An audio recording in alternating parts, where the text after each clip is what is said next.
নমস্কার বন্ধু, আমার রাষ্ট্রকৃষ্ণ চ্যানেলে সবাইকে স্বাগতম। তো আজকের ভিডিও হচ্ছে আমাদের বিবাহ কেন লেট করে হয়, বিবাহ কেন ভেঙে যায়।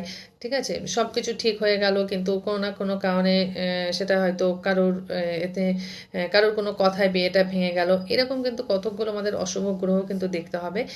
যদি সেই গ্রহগুলোর সঙ্গে তোমার জন্মছকে যদি সেই গ্রহগুলো যদি থাকে তাহলে অবশ্যই তার প্রতিকার করবে সময় মতন। তো প্রথমত বিয়ে কিন্তু আমাদের লেট হয়, দেরি হয়, বিবাহ ঘর আমাদের দেখতে হবে।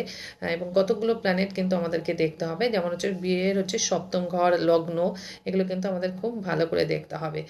এবং সেখানে কিন্তু মাস্ট বিয়ের ঘর কিন্তু আমাদের শুক্রের পজিশন দেখতে হবে, চন্দ্রের পজিশন দেখতে হবে, মঙ্গলের পজিশন দেখতে হবে।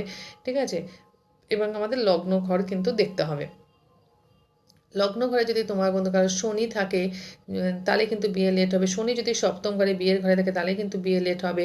এবং যদি লগ্নে যদি রবি থাকে, মঙ্গল থাকে, ঠিক আছে, তাহলে কিন্তু ম্যারেজ কিন্তু দেরি করে হবে, কোনো না কারণে কিন্তু বিয়ে ভেঙেও যেতে পারে।